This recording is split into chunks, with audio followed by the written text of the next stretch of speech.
6:10, Republican presidential hopefuls will square off tonight in Charleston for yet another GOP presidential debate. And this one important because, number one, South Carolina primary right around the corner, and it's happening in our neck of the woods. Representative Mark Sanford, kind enough to get up bright and early for us here this morning. Thanks for being here. Pleasure. Talk about the importance of this, because you still have a large field of candidates, but it's getting down to go time as far as trying to get that last minute push for votes here in our state. Yeah, and it's not just our state, as we both know. I mean, you got New Hampshire and Iowa ahead of us, and as a consequence, I suspect the elbows to some degree will come out. You get this close to, votes actually being cast.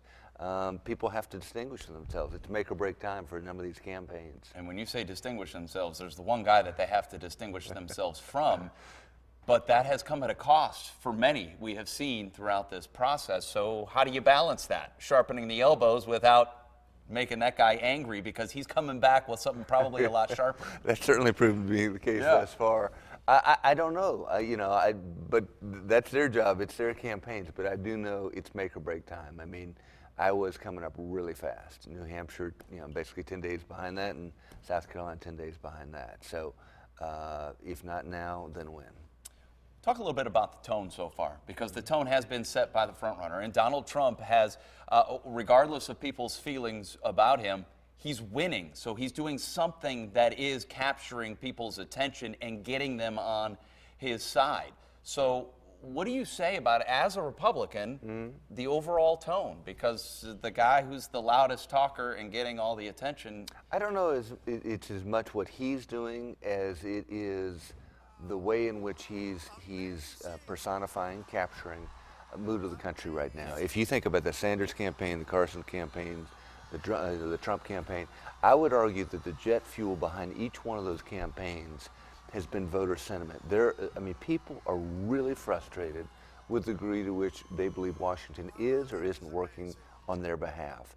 And I think Trump has captured that sentiment that's out there. So, yeah, he's doing certain things, but in a lot of ways he's become the receptacle for a lot of people's frustrations with Washington. That was kind of, it was a shot, sort of, without mentioning his name, by your successor, Governor Nikki Haley, in the response. I want to play a little bit about what she said and then get your reaction to that. In many parts of society today, whether in popular culture, academia, the media, or politics, there's a tendency to falsely equate noise with results. Some people think that you have to be the loudest voice in the room to make a difference. That's just not true.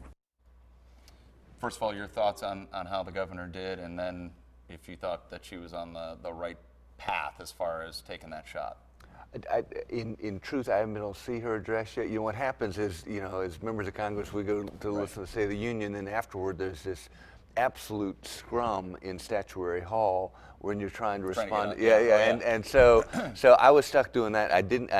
This weekend I hope to see it on YouTube. I've not gotten to see it, but the larger notion of what she was getting at, I think, is reasonable. I think that what Washington generally, though, is missing is, again, there's a reason that people are frustrated, and that is they don't think Washington is doing what is in their best interest or in their behalf, and candidates of all stripes and flavors better be watching that chord, that note of sentiment, because if we don't, do you agree with what Donald Trump largely stands for? I'm not saying that I agree or I disagree with any single item that he has laid out. I would disagree with him, for instance, on what he said on trade, but voicing frustration. There's something to that right now, given how frustrated voters are. But what about the way he does it? That's what I think a lot of people. People don't have a problem with with voicing frustration, with the way he does it. A lot of condescending and what I know. I don't think that that's good because I don't think that's the way we ought to handle public discourse. But what I'm saying is there's legitimacy to expressing, probably in more muted terms, the degree to which people are frustrated with the way Washington's working. You support one candidate over the other? I don't. I'm a spectator in this process. look forward to learning a lot tonight. Eventually, you're going to have to make a decision, just not yet. Yeah, well, I'll do that in the voting. Last time I checked, the curtain's closed. All right. Congressman Mark Sanford, appreciate you Pleasure. getting up early and sharing Yes, some sir. time with us. Thanks. All right, stay with us. We're coming right back. You're watching News 2 Today.